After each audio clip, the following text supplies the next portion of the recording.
With your first pick, you got to take the best receiver. We need weapons. We need guys that our quarterbacks can throw to. We need a bona fide number one receiver.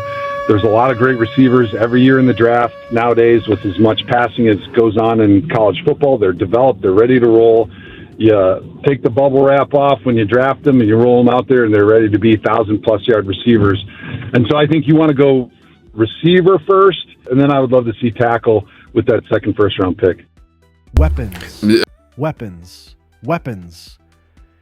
That is Joe Thomas, the greatest offensive lineman in Cleveland Browns history, a man who spent his entire career protecting quarterbacks, a man who knows better than anyone what happens when a quarterback has nobody to throw to, a man who has seen this franchise cycle through bad decision after bad decision at the skill positions for over a decade, and he is sitting there saying, take the receiver first.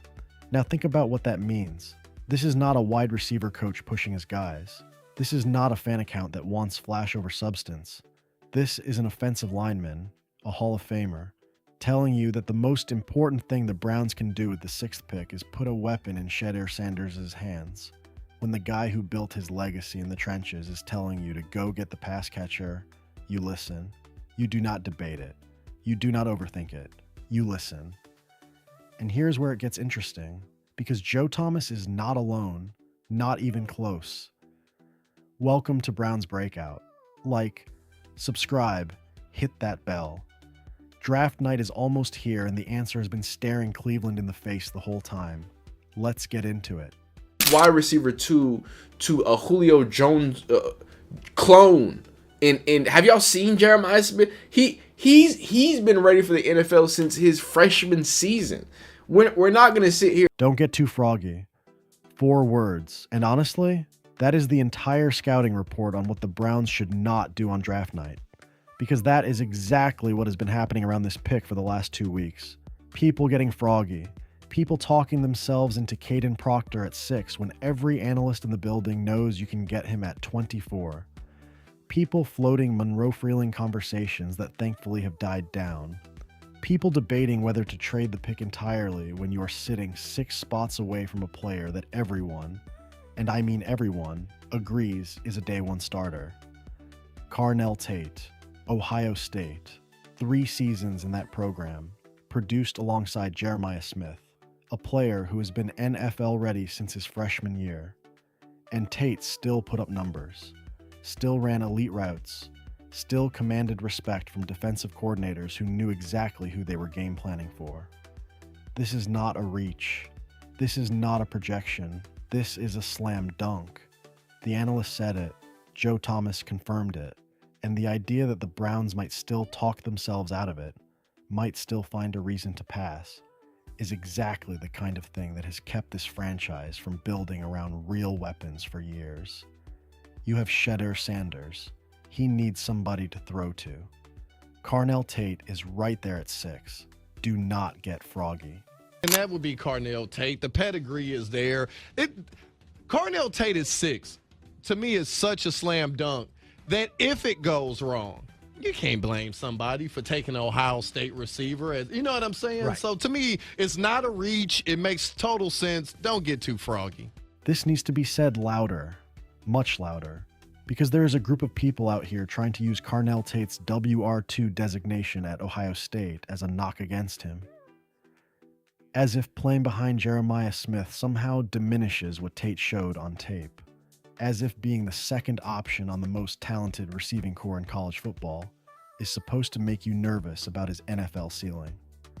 Let me put this plainly.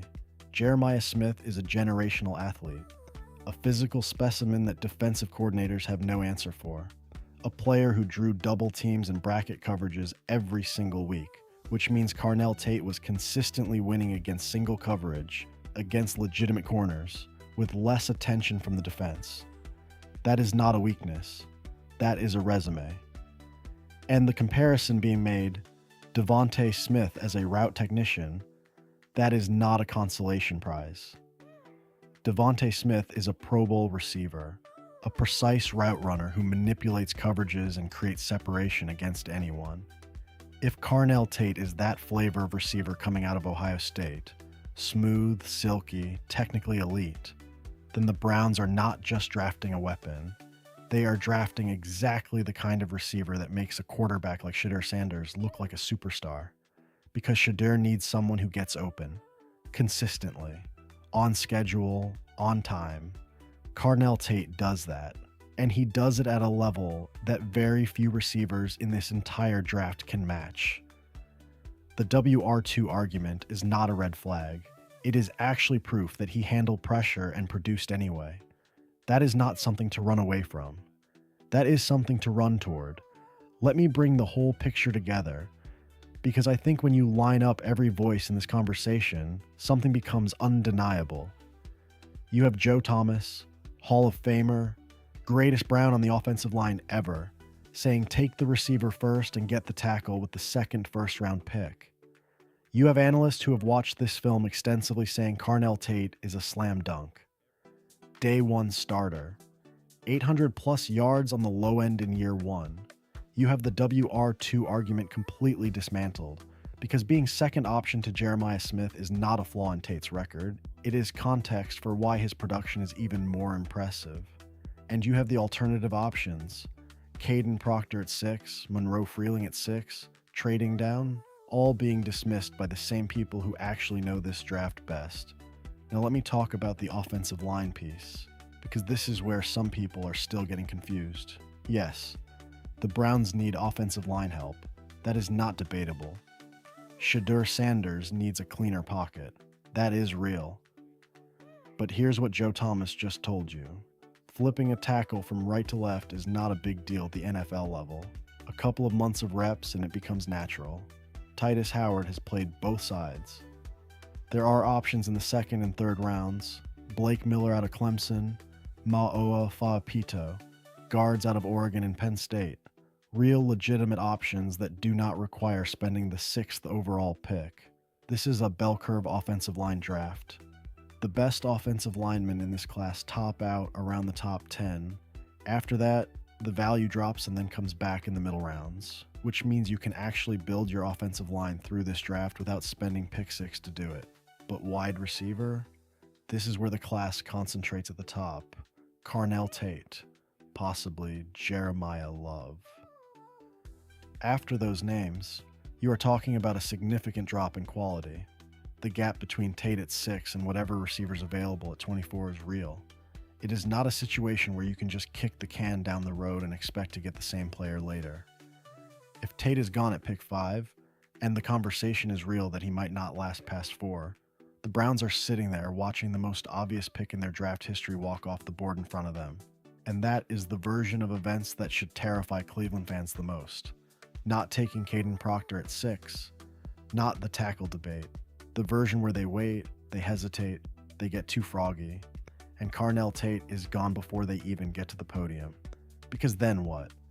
You take the second best option, and the Browns have a long history of settling for the second best option when the right answer was right in front of them the whole time. Joe Thomas spent his entire career watching that happen from the offensive line.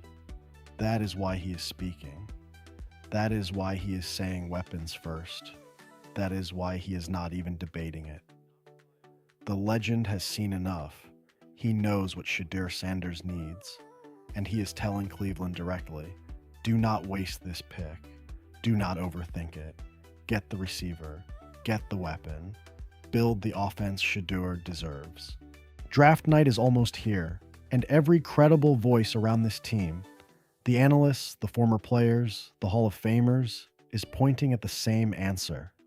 Carnell Tate, pick 6, slam dunk. The Browns have an opportunity in front of them that does not come around very often. A legitimate receiver talent at an attainable draft position with a young quarterback who needs exactly that kind of weapon to take the next step. The only way this goes wrong is if Cleveland gets in its own way. If the front office gets too froggy. If they overthink what every smart voice around them is telling them is obvious. So here's the question I'm putting to you right now, and I want your real answer in the comments. If the Browns pass on Carnell Tate at 6 and take an offensive lineman instead, and Tate goes on to have a Pro Bowl career somewhere else, is that the pick that defines this front office's legacy for the next decade?